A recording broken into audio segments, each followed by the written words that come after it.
be your organizational chaos monkey. Just pull some random stuff out, see who starts screaming. If nobody screams, apparently it's not useful. People don't understand the change that they want to do. Like, they don't ask the question, what is the problem that we're truly trying to solve here? What options do we have to do so? And out of all those options, if we're going to do Scrum or any other framework, what kind of organizational changes do we need to make this actually work? They're just throwing Scrum out there, or again, any other framework, and then expect magic to happen, and all of a sudden everything is better because now you're doing Scrum, right? So now you should be doing, yeah, but hold on, dear manager, you should change as well. But no, I don't want to change. Change is for thee, not for me, right? Just adding more people to a project that's already late is going to make it even later. Trying to deliver a baby with 9 pregnant women in 1 month is not going to have a desired effect either. And it's the same with adding so many teams all of a sudden, just out of the blue, without thinking how we should organically scale to scale the culture, scale the skills, and also keep people on board, because this can create anxiety for many people as well. It's not about Agile, it's not about Scrum specifically, even though we talk about it, we do talk about it, but it's more, the purpose of the book, one, is to create empathy, right? That you're not alone. This, especially many consultants and people who are in the field, who are in the trenches, and feel very lonely in that sense, right? Like, is this just, am I the only one who's doing it? Is everyone crazy except me, or is it the other way around, right? Hello, everyone. We are back in 2025 with Sander Dur, who is an author of Solving for Value. He's teaching awesome courses, as he says, on his own on LinkedIn. And he's also a host of Mastering Agility podcast. Hello, Sander. Lovely to have you with me. Lovely to be here. Thank you so much for having me. I'm really glad to have you here for this new year. I'm really looking forward to our conversation because you just released your first book, right? Yes, it's not just me, right? It's also Ryan Brook, my co-author. He couldn't be here today, but I do want to make sure that he's actually mentioned that it's not just an endeavor that I took on by myself. Because as we were discussing just prior to the recording, if I do stuff myself, I would have abandoned the project right away. That's great. You're not the first person that tells me that if you were alone, that wouldn't work for you, probably. So I'm really curious to talk about that today. And yeah, we are here because I would love to ask you why the world needs another Scrum or Agile book. But also, I read it and I find it very refreshing. It's full of insights. It's really like, a, there were chapters when I was thinking, I lived through this. Does everyone live through this? Like, is this really the thing? It's not just my experience. And that validates as well the experience that I have, with many companies, with scaling up, with scaling down. And then there are also those dad jokes, right? Yeah, I like what you're saying here, because that is exactly the point of the book.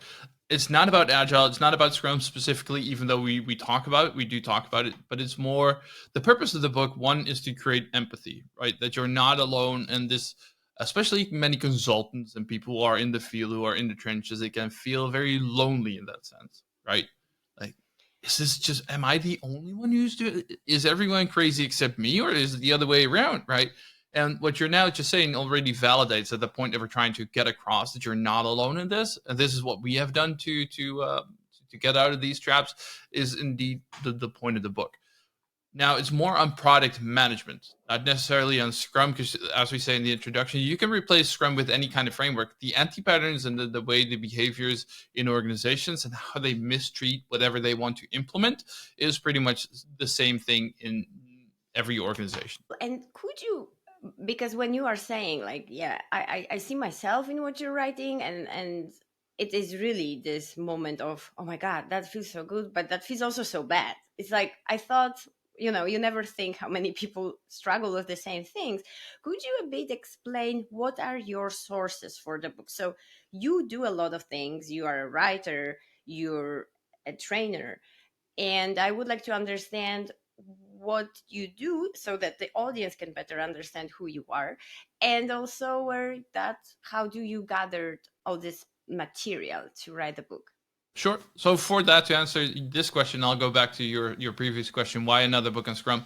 Um, I think when I was in my own trenches, let's call it like that, because I've been working as a Scrum Master and Agile coach and all these kind of roles and accountabilities for over a decade.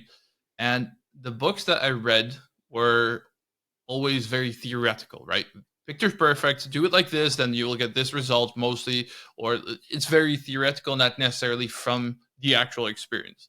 So that is what we felt is missing. Like we call it a bar book. It's not written in the management style. It's written in a way that you would listen to me right now. It's I'm not going to pretend that I'm the most theoretical author. I don't write in a management kind of style. I write fairly bluntly. Like if you attend my courses, I'm not the most corporate trainer out there, not by any stretch, right? And that's the tone of the book. Mhm. It's like we're sitting next to each other in a bar, having a beer, having a conversation, and that's the tone of the book. And I think that's what we were missing in the field is something that made it tangible, that makes it relatable, but also that says this is how it should be according to theory. However, we know that theory and practice are not the same. They are vastly different. This is what we have experienced, and that comes to the latter question, like where did you get the content from in these theories? That was our own experience. So all the scenarios that we wrote in the book, the story is based on the scenarios that we were in ourselves. We just made a collection of those. We changed the names of the people. However, the scenarios were very much real. Okay.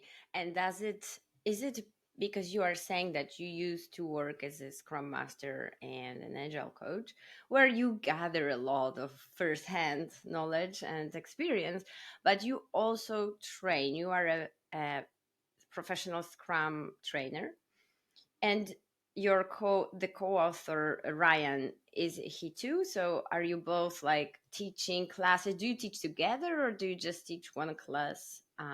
Everybody teaches on their own and you just meet in a bar and discuss. Well, we taught a few classes together, but he lives in the UK. I live in the center of the Netherlands, so there's a bit of a gap between us. I don't do much virtual anymore because in the Netherlands everything is in face to face in person classes again.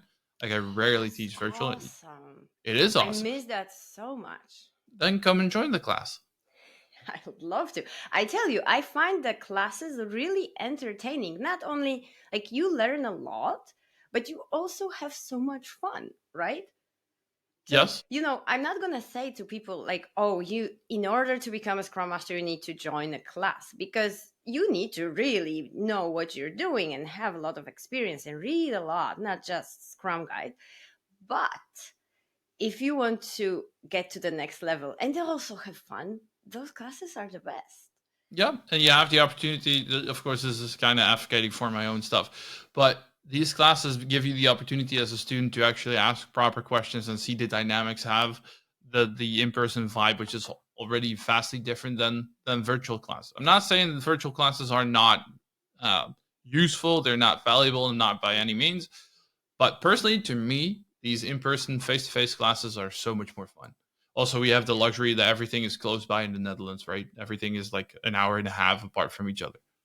Yeah, that would be my question about the book and about the classes. Like, we are in very interesting times, right? Right now, given that apparently Scrum is the end of Scrum, Agile is dead, and now we got like a stamp on it because Agile Alliance joined PMI. And it's like, oh my god, how could this happen? So we are in this kind of a crisis. We can't avoid saying that. But then on the other hand, yesterday when I was preparing, I was listening to your podcast with Jürgen Appello, and he said like, don't waste a good crisis. Love that. So, how do you feel that timing? Because you are really heavily reliant with your work on Agile and Scrum, and now we have hearing all of this. How is because you are saying so for me when you look from outside, and I'm a pro Kanban trainer, I'm not a Scrum trainer, and I don't do very often the training, so I'm not like really in in that industry of training, of consultancy.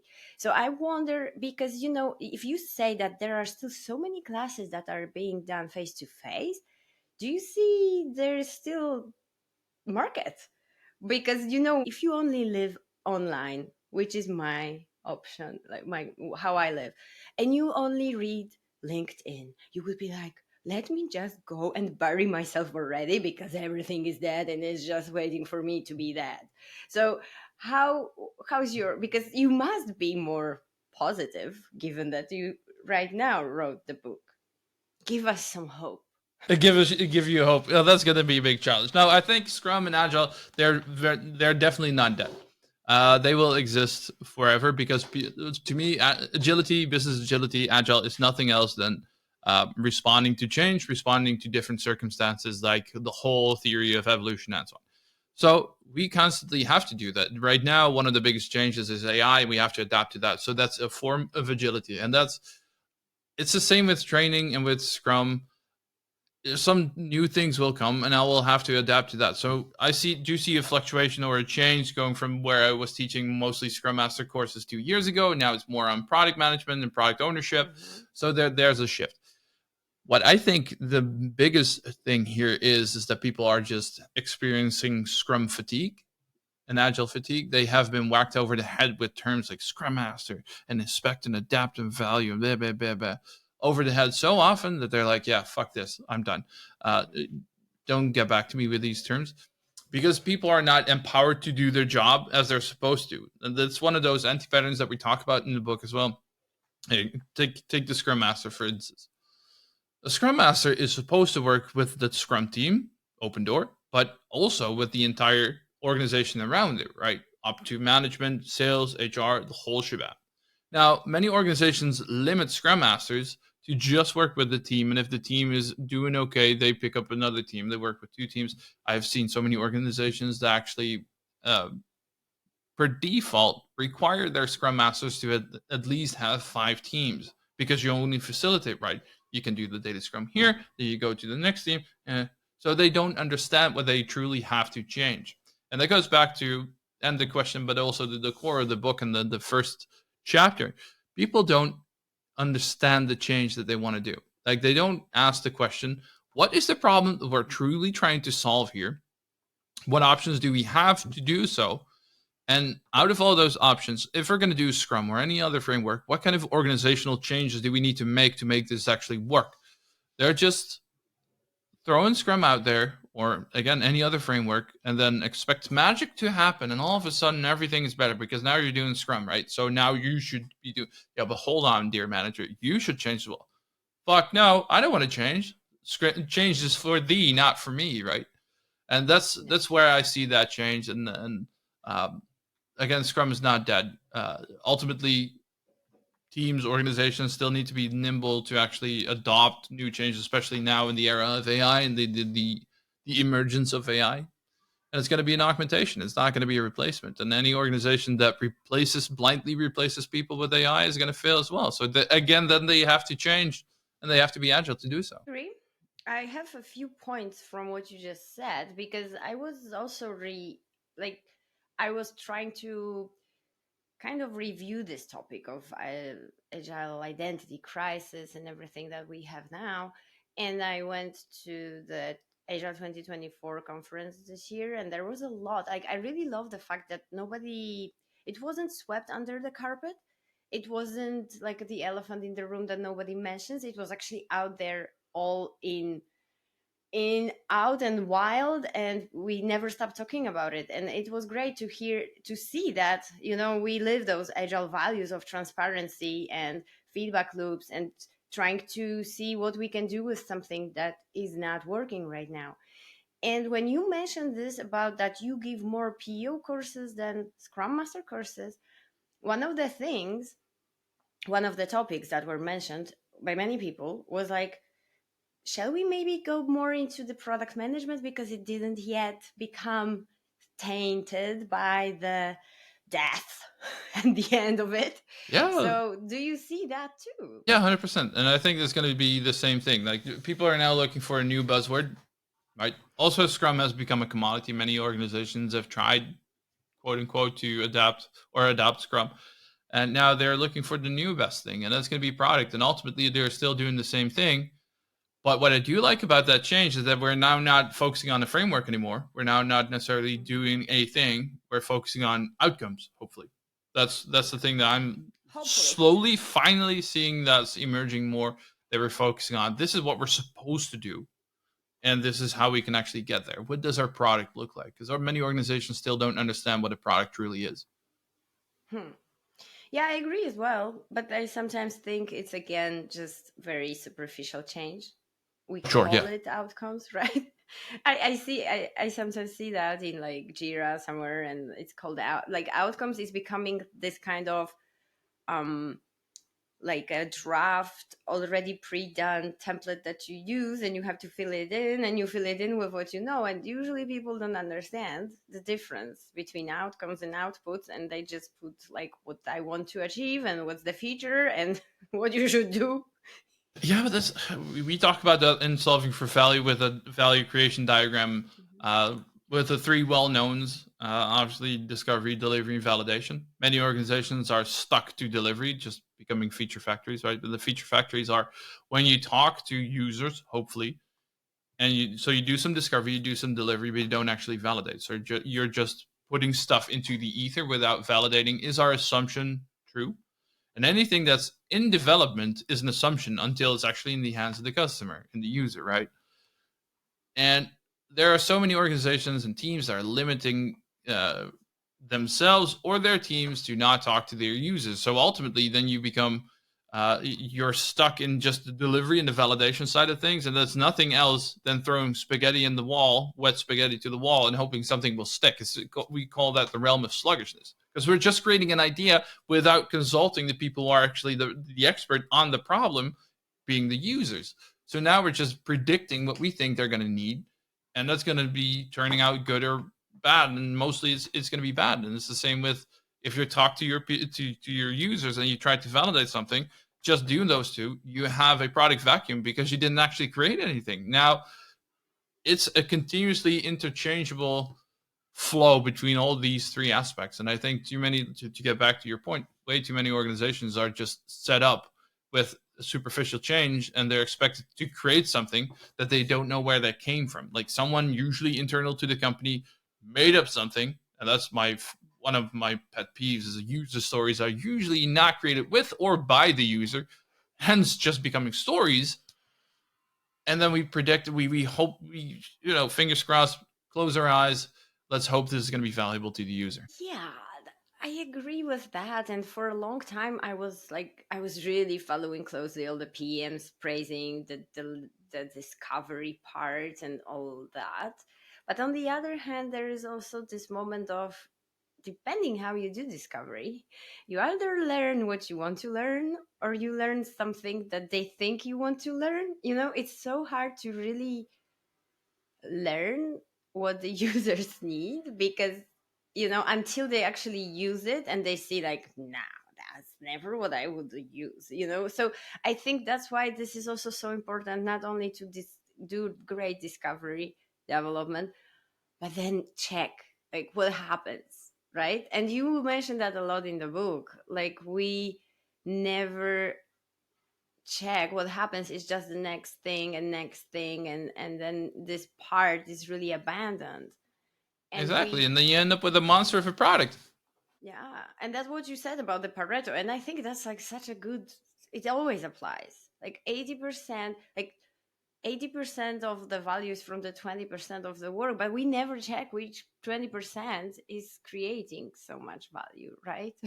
Exactly. Just use free tools like Hotjar to create a heat map of your product, for instance. Check what you can do. Check how much is actually in production. Are you maintaining stuff now that no one's actually using, or it's costing more to maintain that's actually delivering back? What kind of things can we cut out?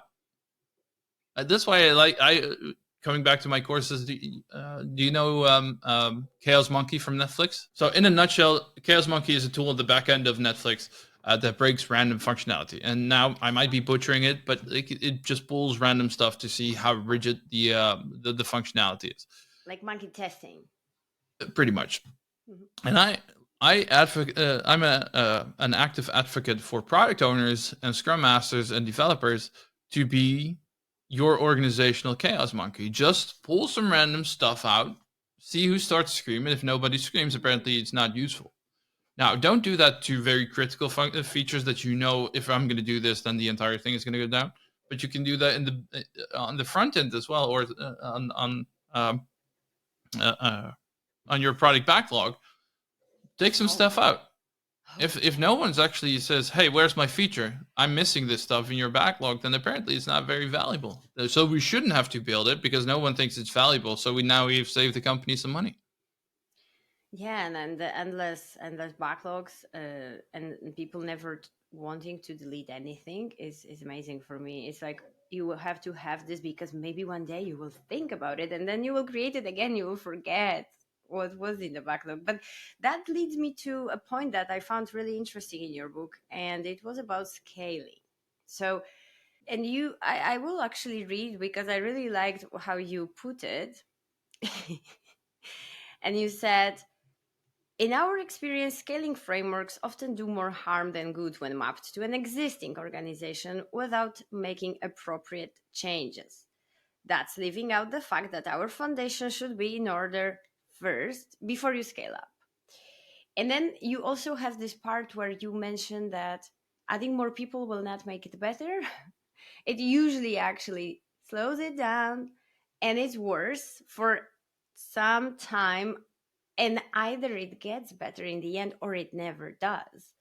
So how many times we have to live through this, and we still, I have been through this in many companies, in at least 3 or 4 companies. There was a scale up, there was like hyper scaling, we are growing, yay. And usually that was previous to the crisis, where the company suddenly woke up one day and said, oh, there is no profit really, now the growth is gone, and now we have to, like, why?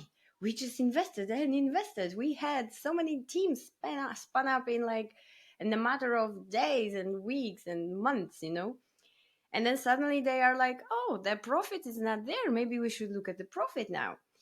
So, and then the scaling started, right? How do you see this? What do you think is the the root cause that The we root never cause is learn? that people who make decisions on these changes to actually scale up in a very rapid way are not the people who are doing the work. So they're not the ones who are suffering from the consequences of hyper growth, right? And if you introduce a single person to your team, there's going to be a temporary dip already, right? People need to get accustomed to the Mm-hmm. dynamics of the team, to the individuals, to the product, maybe even to the organization. Now do that in a hyperscale, like we have a team, it looks successful, the product is looking good, it's promising, and here we have a bunch of money from investors. Here's 8 new teams. Exactly. Like, those temporary small dips are now going to be long lasting, very hard dips. If you're going to scale shit, you're just going to get a bigger pile of shit. And that's the same with these kind of issues. If you're going to scale small issues, they're going to become big issues. But then sometimes talking about blunt, right, and your tone of voice. If somebody wants to have the like how the book is, here you have how the book is. So, but then sometimes you have actually quite a good team, right? And you mentioned that because the book, so the audience knows, it's like you start a chapter and there is a story, and the story is from the true life, and then you have some actions and how you could deal with it, what are the typical pitfalls and so on, and how to overcome them. And one of those stories was that the team was pretty good, they finally found a way. And that's where they typically come with, like, let's have hundreds of those great Yes. teams. Yeah. But then you are in a good moment, but what goes wrong, that from there where you are happy, you can scale it to the bigger um, organization. It depends. The consult answer, of course, it depends. Uh, so one of the things that I see happening frequently that's recurring is that the teams becomes sequential to each other. Right now, the first team is still in the same consistency, and then they go to a bunch of big consultancies. They ask for, do you have people for our new team? Cool. Yeah, here's a body. We're a body shop. We have people. We can do that. Mhm. Here's a new team. And then they put the team next to the other team rather than building it with the team. Now, the original team is already high performing. They know how to do that stuff. And then they're overflowing the other team with all the work that they're creating. The new team has no ability yet to actually deal with that work because they're new to the organization. Now, if you do that with multiple teams, now there's one team overflowing multiple teams, and there's no retention of knowledge, there's no spread, there's no organic growth. It's the same as what city do you live? I live in Barcelona. Barcelona. How many people live in Barcelona? A couple million? One 1.5 million. Exactly, 1.5 million. Now imagine from tomorrow on, we're going to have 10 million new people living in Barcelona. That's probably what happens when the tourists come. Sure, exactly. But if they're going to, like, We the love it. beautiful thing about tourists is like other people's kids, after a while they leave, right? Yeah. That's the beautiful thing about tourists. They leave after a while. But now they're going to be permanent residents. And then you need a new infrastructure, you need new laws to cope with that, you need new supermarkets, the new housing, the whole shebang. And the system, our organization, our team, our culture is not set up for such a quick, rapid influx. So the hyper growth in that sense it doesn't make sense. Just adding more people to a project that's already late is going to make it even later. Trying to deliver a baby with 9 pregnant women in 1 month is not going to have a desired effect either. And it's the same with adding so many teams all of a sudden and just out of the blue without thinking how we should organically scale to scale the culture, scale the skills, and also keep people on board, because this can create anxiety for many people as well. Yeah, and you are also, what you mentioned there is you're heading for layoffs. Sooner or later, that will happen. And then you will have to make the decision. And once you do the layoffs, the trust you lose is very hard to get. And people become very, very afraid. They suddenly stop having this psychological safety that we always talk about, right? And then you see how they are afraid to be straightforward. They are afraid to do the right thing because they just want to do the right thing that the manager will approve, just in case they are the next ones, right? So then the fear is just everywhere. Exactly. It's Yeah, and layoff rounds don't affect just the people who are being laid off, right? It's the no. whole culture. You lose the trust in like what you're saying. You after a while you'll recruit new people that have to get trained again, and it's a consecutive downward spiral. That's what I like about Amy Edmondson's work. She says to have a culture of speaking up. To do so, first you need a culture of listening, and that's what's lacking in many of these examples that George has given, is that we don't listen to the people who are doing the work and what they need. We're a manager, right? We're supposed to manage. That's also where we describe the Atlas alias. There's many people, product owners or managers, they feel that they need to be able to carry the burden of the entire organization or the product, right? And that leads to these kind of anti patterns. Yeah, recently I was reading this Agile survey from Miro. It was about the Agile disconnect, and they compared answers. So they gathered answers from the management, like from the leadership, in a separate place, and from the practitioners in a separate place, and they asked the same questions. I was laughing, but also like crying. And I see that so much. Like, you ask, does your manager trust the team to do the right thing? And of course, the 70%, 80% of managers, yes, we do, we trust. And then, you ask the same question to the people being managed, and like, no way they do that. No, exactly. And then you see this, and you see this, and I see this a lot. Like, you know, I think about it like a long time ago, we had those companies and they still are there. The typical corporations where the higher the floor you go, the better position you have. But meanwhile, you get farther from the people that do the work because they stay on the lower floor. And then you have and now maybe we don't do that so much. We try to be like flat, but it's never flat. It's at least you go and suddenly I have all those meetings. You cannot listen to what I'm saying on those meetings. So I'm going to this meeting room, but then, oh, it's actually comfortable. I should have my own room, right? And once you close the door, and no, that glass door, the door is always open. Don't worry, come and talk to me. It's like whenever somebody tells me, yeah, like my door is always open, and like, why do you have a door in the first place?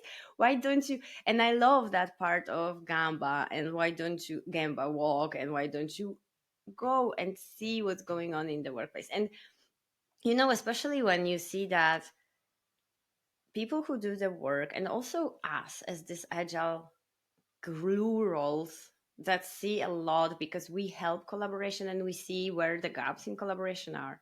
We can help so much with organizing how the teams could work, right? And you have that in your book about the scaling. I really like that part when teams decide, let's just organize the teams as they think, based on their motivations, their products that we need to do, right? Let them self-organize and they will work. And then there's always this manager that comes like, but why? No, I want this person there and that. And and I remember once my friend was working in a gaming company, and they were getting not only like who works in which team, they were also getting the sit. Like, there are those, you get the window sit, you get the ale. It's like in the airline, you don't choose Yeah. anymore. And I'm like, how are we still in this? That's why I think what you were saying, that for as much as we might say Scrum is over, Agile is dead, we need this way of we need to create trust. We need to create experimentation. We need to help companies deal with these problems and structure themselves in a way that it doesn't go against what they want to achieve. And in the end, that's the tools that we teach and preach, right? The agile tools, the agile techniques. You don't have to maybe follow Scrum as it is written in the Scrum guide, but there are a lot of good things and very useful techniques that are described that can help, right? Exactly. Ultimately, your client, your customer, your user doesn't give a shit about what you're using, what kind of framework you use to get their problem solved, as long as your problem, the problem gets solved. How often, assuming that you have a car, how often have you gone to your dealership and said, I want to know exactly how they built this car? You never have.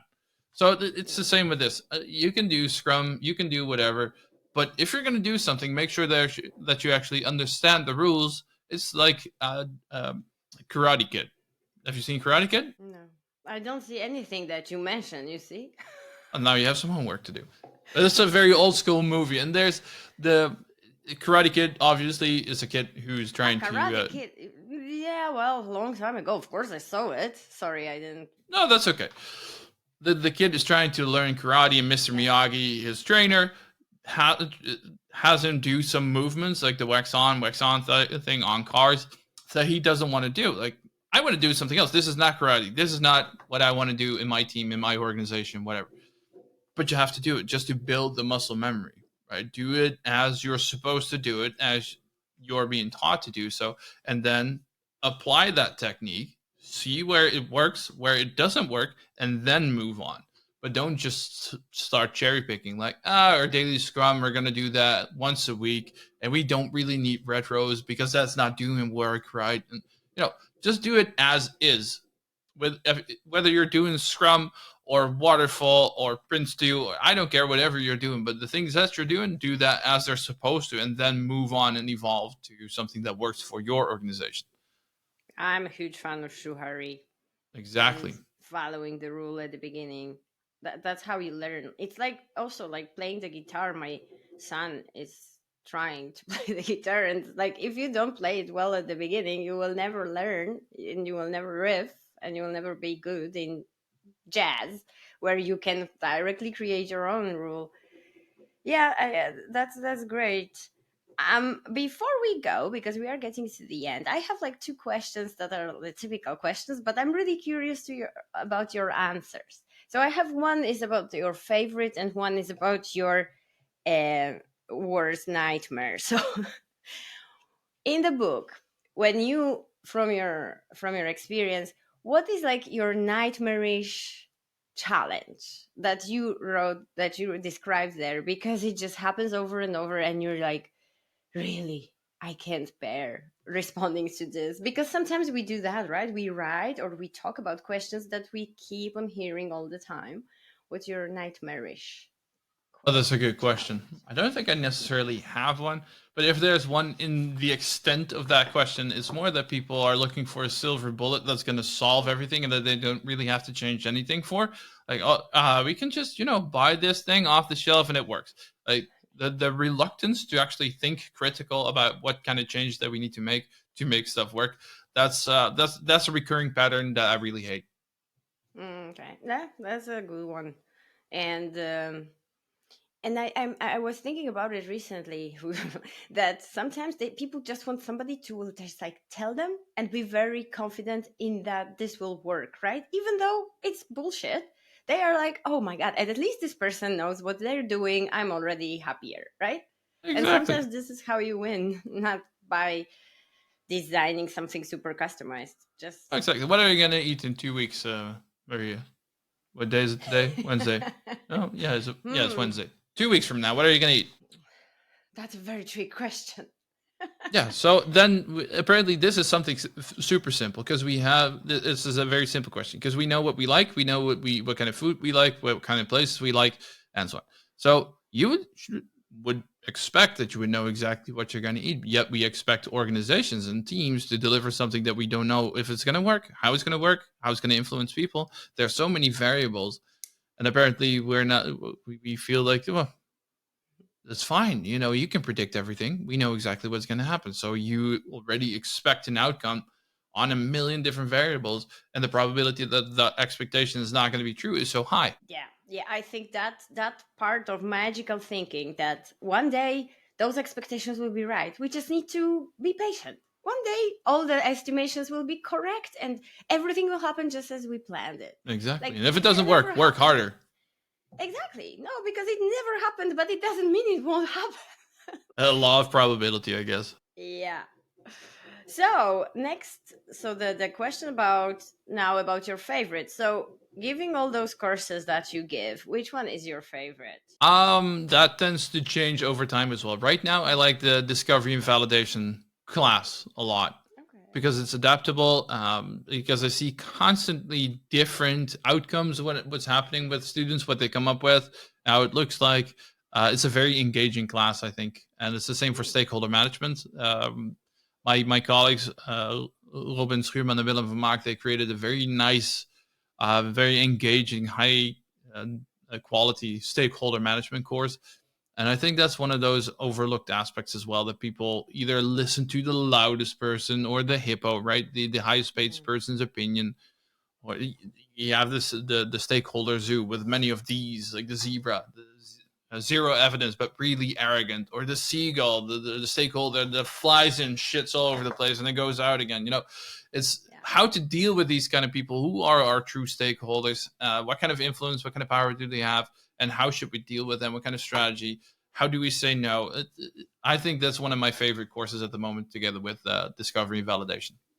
So those are some new courses, right? It's like when you think about scrum.org, you think about Scrum, PO, some leadership course, but you never Yeah. think about those. No, the stakeholder management is not anything from Scrum.org. That's specifically to Zebia, and Okay. discovery and validation that is from Scrum.org.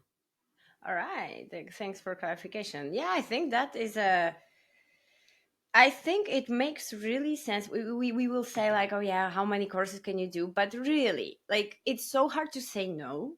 So giving people any strategies to be more able to be assertive when facing those kind of stakeholders who are not so easy to deal with, right?